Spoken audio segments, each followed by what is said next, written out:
हिंदू और हिंदुत्व खतरे में है और इस बार यह खतरा नेटफ्लिक्स की तरफ से आया है। अब नेटफ्लिक्स अब व्यक्ति की कला के नाम पर जो आज़ादी ले रहा है वो संयोग मात्र है। Sacred games, Laila, a suitable boy, जिसको लेकर अभी पूरे देश में हंगामा मचा है। तो नेटफ्लिक्स अब व्यक्ति की आज़ादी और कला के नाम पर जो आज़ादी ले रहा है वो संयोग मात्र है या कोई प्रयोग, इस बात की जांच करना आवश्यक है। इसलिए आवश्यक है क्योंकि रह रह कर इस देश में किसी कार्यक्रम के माध्यम से, किसी कार्यक्रम को लेकर हिंदू और हिंदुत्व और सनातन धर्म खतरे में आ जाता है।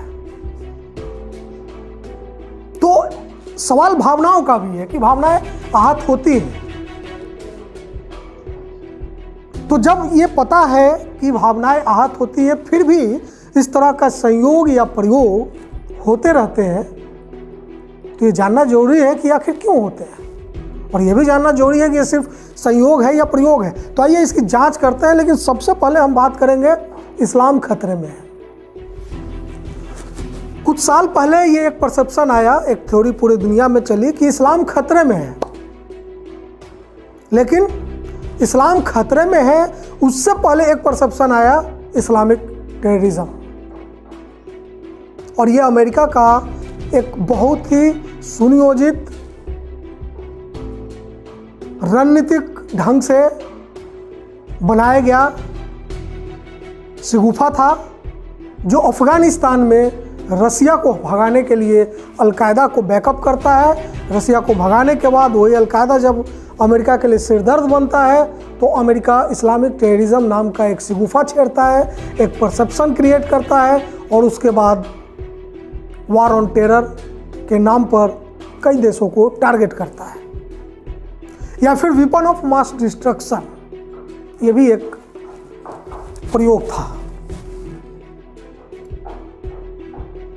जो सफल हुआ। लेकिन सद्दाम हुसैन की हत्या के बाद भी इराक में इस तरह का एक भी वेपन नहीं मिला। लेकिन अब आप सोचिए कि कितनी सफाई से, कितनी चतुराई से दुनिया के किसी कोने में बैठी हुई एक सरकार या एक संगठन या कुछ लोगों का एक समूह ये तय कर देता है कि इस दुनिया में इस्लामिक टेररिज्म है, इराक के पास वेपन ऑफ मास डिस्ट्रक्शन है, और वो उसमें सफल हो जाता है। अब हम लौट के आते हैं हिंदुस्तान और फिर से बात करते हैं हिंदुत्व और हिंदू खतरे में है। मान लिया खतरे में है, तो आप दुश्मन किसको मानते हैं? उस हिंदुस्तानी मुसलमान को जो अपने अस्तित्व के लिए ठेले के बिरयानी के ठेले और पंचर की दुकान पर डिपेंडेंट है। वो अगर न चलाए तो भूखे मरने की नौबत आ जाए। तो एक तरफ आप ग्लोबल कैपिटल के इन्वेजन को देख रहे हैं नेटफ्लिक्स के रूप में, कल्चरल इन्वेजन अगर है तो, अगर ये प्रयोग है तो और खतरनाक है, संयोग है तो थोड़ा कम खतरनाक है। लेकिन दुश्मन आप मान रहे हैं हिंदुस्तान के उस मुसलमान को जो बिरयानी के ठेले और पंचर की दुकान पर डिपेंडेंट है, तो आप गलत कर रहे हैं, आप शुतुरमुर्ग हैं। आपने अपने दुश्मन को देखते, जानते, समझते हुए भी अपना सिर जमीन में धंसा लिया है, क्योंकि इतनी बड़ी ग्लोबल कॉन्स्पिरेसी करने की हैसियत हिंदुस्तान के ऐसे मुसलमानों में नहीं है। होती तो अब तक कुछ कर चुके होते हैं। तो सवाल है कि एक तरफ आप ग्लोबल जो कैपिटल आ रहा है दूसरे देशों से, उसका तो आप स्वागत करते हैं, तो कैपिटल इन्वेजन को आप एडमिट कर रहे हैं, एक्सेप्ट कर रहे हैं, लेकिन उस कैपिटल इन्वेजन के साथ जो कल्चरल इन्वेजन होता है आप उसको कैसे नकार सकते हैं?